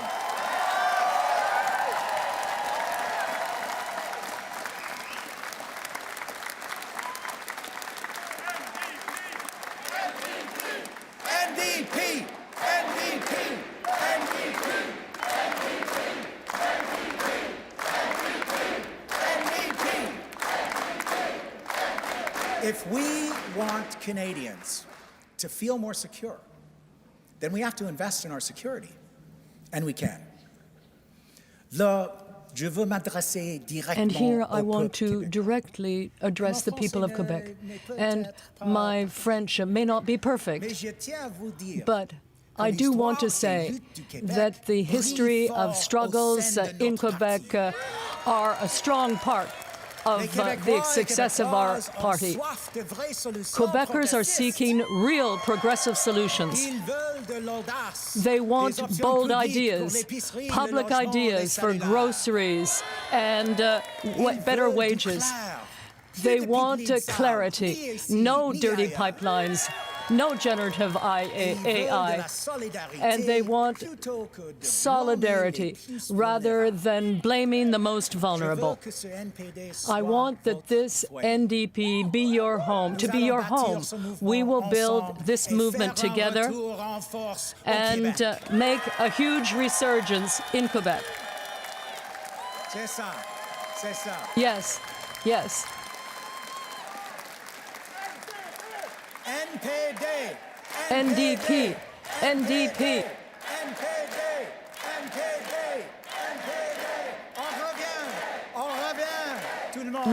We're back.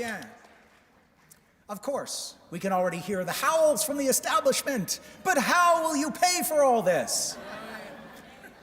Well, let's remind them that this country is awash in wealth. We can have nice things. Banks made $70 billion in profits last year alone. Oil companies are expecting a new windfall in the tens of billions. Grocery baron Galen Weston alone is worth $20 billion.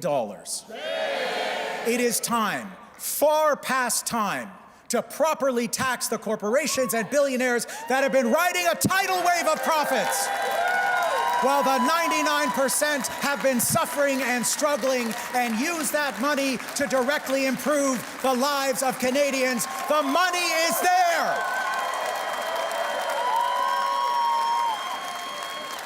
The money is there, my friends. We need a government with the courage to go and get it for all of us.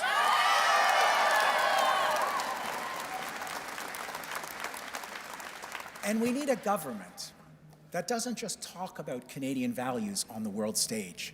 We need one that acts with moral clarity when it matters. Yes. When missiles are falling on schools and hospitals. When Israel commits a genocide in Gaza. We call it by its name, and we do everything in our power to bring it to an end. When the US and Israel start an illegal and reprehensible war against Iran that sets the world on fire, we say Canada should have absolutely no role in it whatsoever.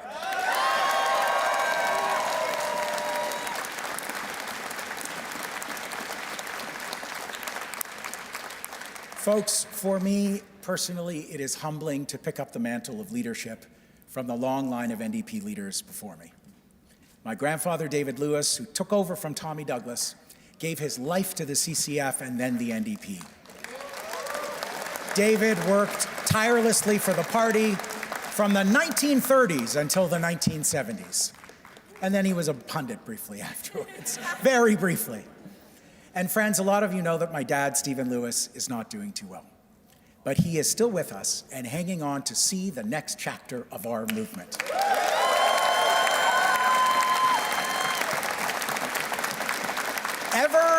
Ever the political fanatic, Dad has demanded daily updates about our organizing delivered to his hospital bed. A veritable IV drip of campaign data. At age 88, he is more passionate about the promise of democratic socialism than he has ever been in his life. But he told me something kind of heartbreaking that David, his father, said to him once. David said, "Son, not in my lifetime, but maybe in yours." And recently my dad told me the same thing. Not in my lifetime, maybe in yours. Well, Dad, I refuse to tell that to my kid. We cannot wait another generation. We've got to start winning now.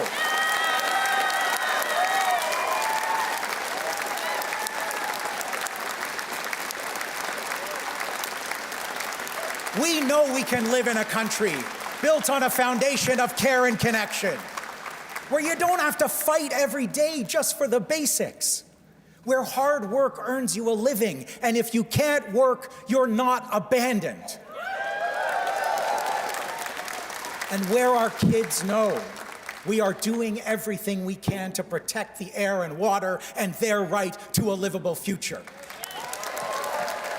That is why the NDP is coming back, because we know that a thriving world is possible, and we know who is standing in our way. And there are way more of us than there are of them.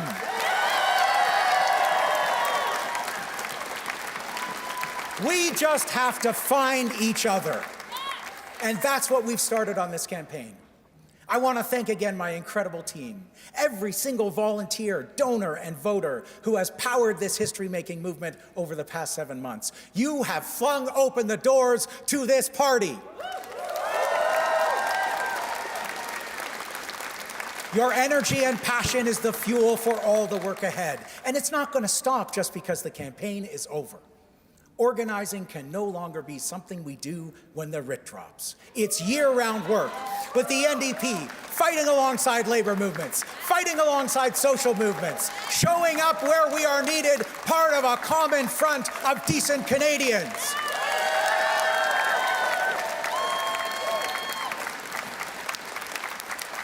The NDP will start winning again because we will become that beacon to the 99%. Illuminating the darkening sky of these terrifying times with the energizing light of collective struggle. This is about all of us coming together to find our place and our power in the thrilling work of building a shared future, a government that works for the many, not the money. Thank you, everyone. Thank you. Let's get to work. Thank you. Okay, there is new NDP leader Avi Lewis speaking to his party, calling for unity and talking about how he will do things differently going forward. We'll keep this shot up, but I want to bring in the Sunday Scrum right away to get their thoughts. Steph Levitz, Rob Benzie, and Rob Russo. I'll go to Rob Benzie first. What do you make of this? Oh, and Eric Grenier is with us, too. Eric Grenier is on the ground in Winnipeg. I'll start with Rob Benzie. What do you make of this pretty decisive win by Avi Lewis here? It's an emphatic win, Rosie, and I thought it was a powerful speech. He hit a lot of notes that he needed to hit. I thought it was interesting that he played the class war card as much as he did. I mean, Avi Lewis went to Upper Canada College and grew up in a posh neighborhood in Toronto and is the son and grandson of NDP royalty. So he is of the elite, at least in the Democratic Party, and I would argue in the Laurentian elite kind of part of the world too, if you want to use that term. So I thought that was interesting, but I think he is a good speaker. He's a former journalist and a filmmaker, so he understands those kinds of things. I thought it was telling though that he didn't mention. I didn't hear him mention Jack Layton. I didn't hear him mention Tom Mulcair. He was slagging Mulcair on Power and Politics the other day. And he didn't mention Jagmeet Singh, which is kind of unusual. You know, these are past leaders. He talked about his grandfather, really was the only past federal leader that I heard him mention. So I thought that was odd, but, you know, it was a good speech and a decisive victory. Eric Grenier, let me go to you. So he got 56% of the vote, more than 39,700 votes. That's kind of what you thought as well, that it would be a first ballot win and a pretty decisive one. What did you make of what he had to say after the win? Yeah, I thought it was interesting. He did make a play for some unity. He invited everybody up onto the stage to make that show of unity. Not the traditional way you start a victory speech by getting a lot of people onto a stage that weren't expecting it. But I think the results show that this is a pretty emphatic victory. Turnout was over 70%. The last two leadership races, it was just over 50%. So we did see that turnout in this race went up. So it does suggest that a lot of the people that he brought into the party did end up voting for him, and he did win on that first ballot by a larger margin than Jagmeet Singh or Jack Layton did. So it is an emphatic victory. But yeah, I think the challenges are going to be going forward about unity within the party, not just within the federal party. I did see, you know, during some of his applause lines, some people did not get up from their chairs, but also with the unity within the sections, the provincial sections. That I think is going to be a challenge that he's going to have to face over the next little while. Well, let me just read. Nahid Nenchi's already put out a statement about this. He says, he says it's clear the direction of the federal party under this new leader, someone who openly cheered for the defeat of the Alberta NDP, is not in the interests of Alberta. He doesn't have a federal leadership, so he made it clear that other Alberta and New Democrats don't have to have one either in this case, that Albertans deserve federal leaders who understand the importance of Alberta and our essential role in the Federation. Rob Russo, I mean, that sounds like trouble coming down the line there for Avi Lewis. Yeah, that reflects not a man who's running away from Avi Lewis. He's sprinting away from Avi Lewis, and I think represents one of the many challenges that he has. The challenges that Mr. Lewis has is he represents an urban, intellectual, environmental wing of the party, and there are great swaths of the party that is in resource-based economies, forestry, mining, and energy, and those are the people that were probably sitting on their hands. Other challenges immediately facing him: is he going to run in Beaches, East York, if Nate Erskine-Smith abandons that seat? Probably not. He'll be asked why. He's got a bleed of working class voters. He needs to address that. Working class voters are going to the Conservatives. The other challenge he has is Trump. In a world where Donald Trump is kind of striding about like a cantankerous colossus, people want stability. Mr. Lewis is, I think, a talented orator. You can see that he is a prince of the realm, descended from his grandparents or grandfather. But people want stability, and will he be able to break through that? So he's got two or three big challenges. I would say French is also a challenge, which he acknowledged as well. Yeah. Steph Levitz, what do you make of what he had to say and the win?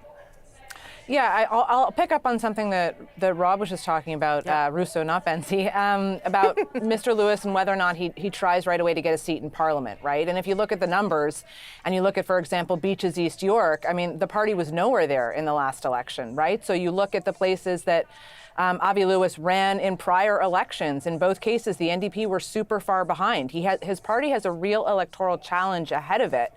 And it is well and good, I think, for, you listen to folks in the convention, you listen to Avi Lewis sort of talking about winning and forming government. And obviously, you need to have your eye on that prize, because otherwise maybe it's a bit self-defeating. But is that really the role for Avi Lewis and the New Democrats now? Is that realistic as our politics polarize more than they do? And I don't know how Mr. Lewis will position himself in the party. Do they become effectively the progressive left challenger for the Liberals, which is to say they occupy that energy, they occupy that space? I think there are folks in the Liberal Party who are actually hoping for that. They're hoping that a real challenge from a progressive left party led by Avi Lewis will force Mr. Carney to shore up that side of the Liberal Party flank. And we see him already doing that. I mean, he's recruited an Ontario NDP candidate. He's gotten an Ontario federal NDP MP to cross the floor to him. Yeah. But that part of his wing is weak, to borrow a phrase that Don Davies said. You know, a bird needs a left wing. Well, so does Mr. Carney's bird if he wants to keep on flying. This is why I like Steph Levitt's on a panel. And Eric, you know, just speaking of seats, Avi Lewis doesn't have a good track record. He's run twice before.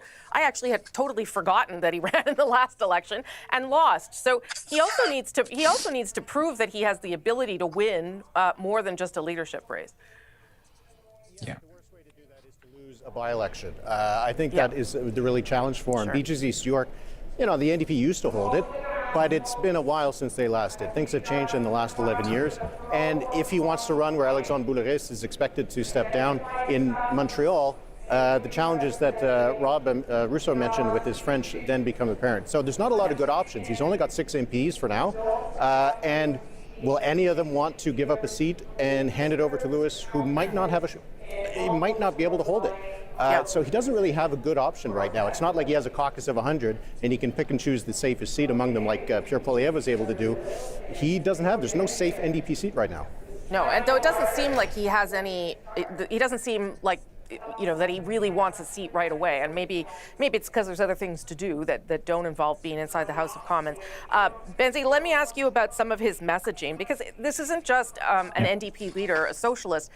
Avi Lewis, I think we could describe as an anti-capitalist, given much of what he had to say there, going after, as to your point, going after the wealthy, going after the rich, and making some suggestions about the Liberal Prime Minister that, frankly, you know, I think you could dispute the accuracy of them. The idea that Mark Carney is following in the footsteps of the U.S. president being one of those points. But give me your sense of those kinds of messages that he had there.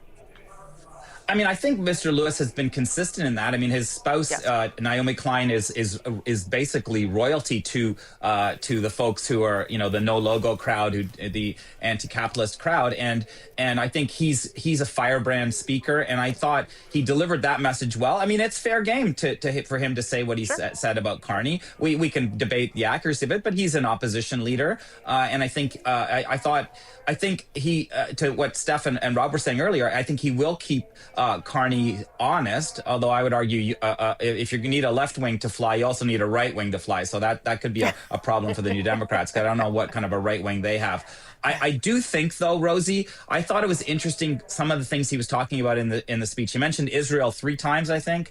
And I don't know. I mean, is it going to be a boutique party that is concerned with things like Gaza, and instead of things that are maybe more kitchen table issues to more Canadians? I would worry, if I were a New Democratic supporter, that the party would be becoming sort of a left-wing version of the PPC, the People's Party of Canada.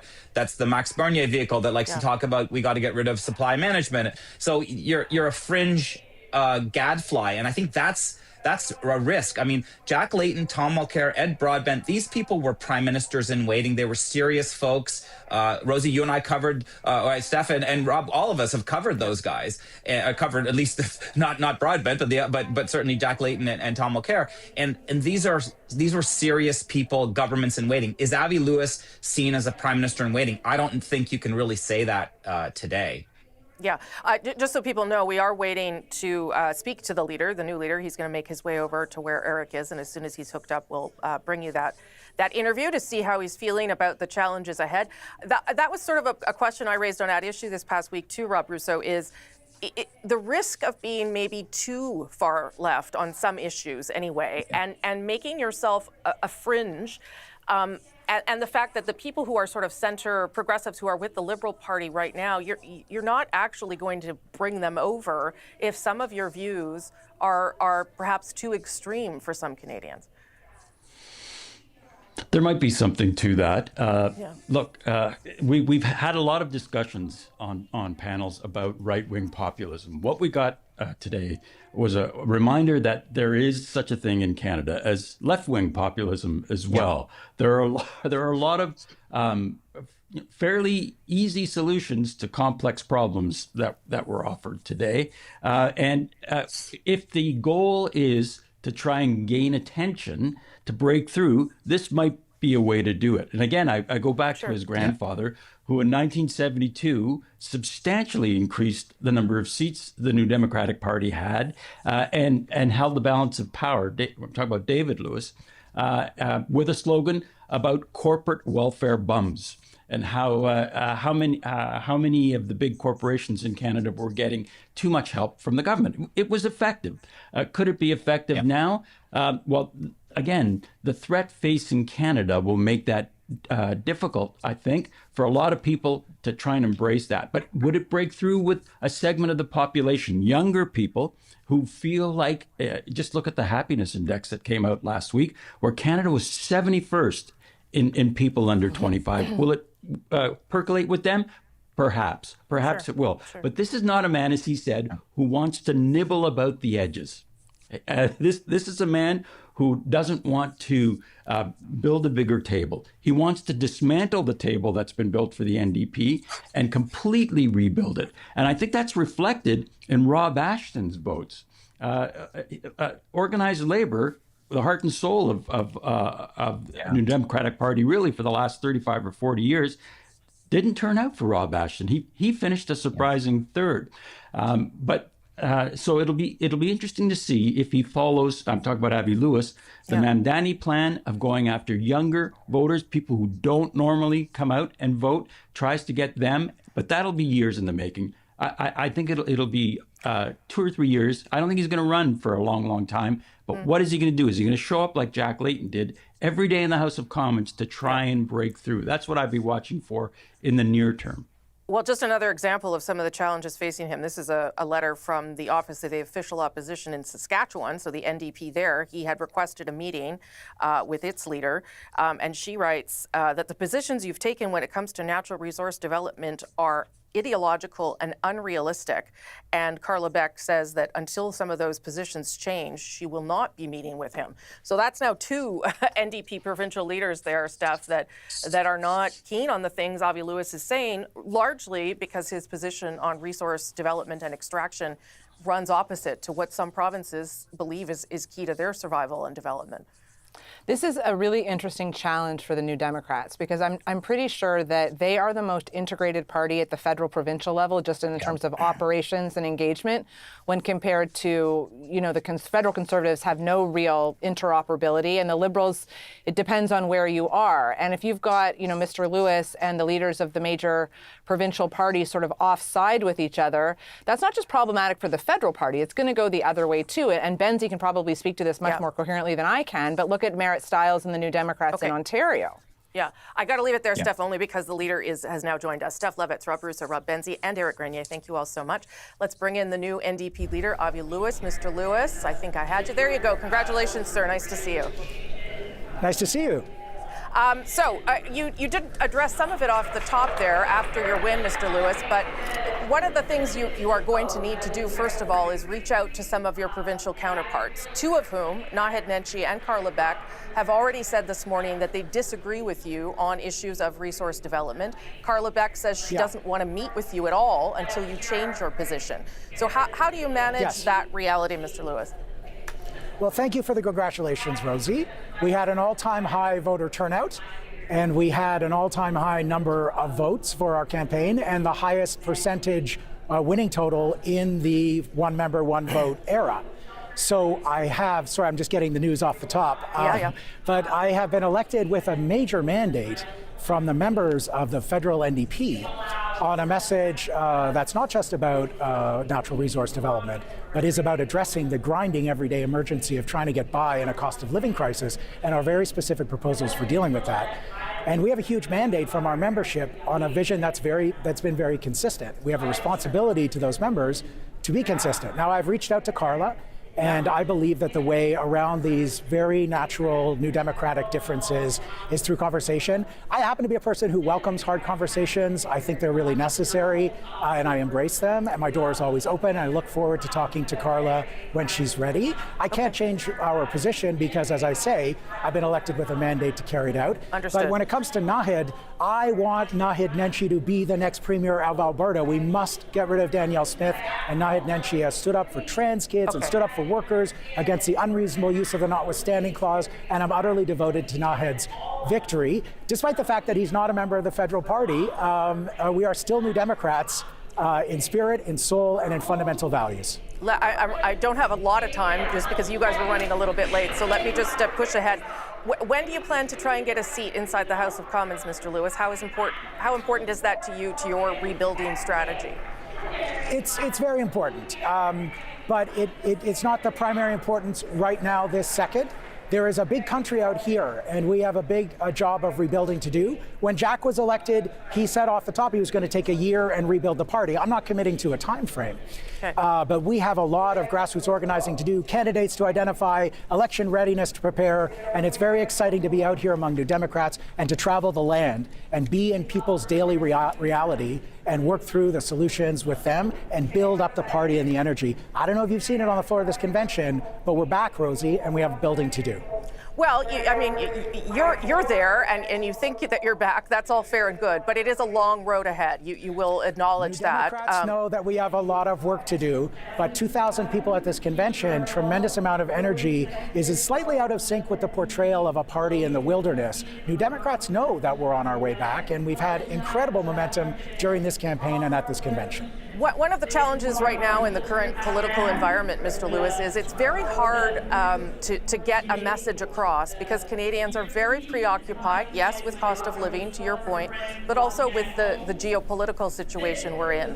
How do you make sure that you can speak to Canadians at a time when, as you said in your speech, many of them are giving the Prime Minister the benefit of the doubt right now? Yeah, well, I think we have a very different vision for how to build the safety and security of Canadians and Canada's clarion moral voice on the international stage. And Mr. Poilievre does not offer that alternative. We offer an alternative. We are an anti-war party. We are always up for defending international law, and we're ready to denounce illegal wars and illegal adventures like the ones we've seen in Iran and the genocide in Gaza. And the NDP can be a voice of moral clarity to speak to Canadians' concerns about the geopolitical situation. We need to make common cause with other nations that believe in the fundamentals of peace and international law. Is the goal for the NDP under your leadership, Mr. Lewis, to form government, or is the goal to be sort of a protest party that speaks about some of the issues that matter to other Canadians? No. The goal of every political party is to win more seats and to take power in the nation. We're probably an election cycle or two away from that because we don't have party status and we're building back from the bottom of the electoral cycle. The goal is always to build power. The number of votes in this election, in this leadership race, the number of new members, we are building our base, we're building a bigger tent, and we're coming back as a party. Our proposal on a public option for groceries has received hundreds, thousands of responses from Conservatives who are drawn to this idea because everybody is hurting at the checkout. And they cannot understand why Galen Weston is worth $20 billion and they can't pay for groceries, and 1 out of 4 parents is cutting back on food in order to feed their kids. We're going to offer an option for that, and we're going to come back on that basis. Avi Lewis, thank you for making the time. I know we'll speak again. Congratulations again, sir. Hey, you're the first person I've talked to, Rosie. Okay, thank you. We'll talk again soon. Thank you. That's the end of Rosemary Barton Live, a special edition here because of the NDP leadership race. We'll see you back here next Sunday, if not before. Have a great day.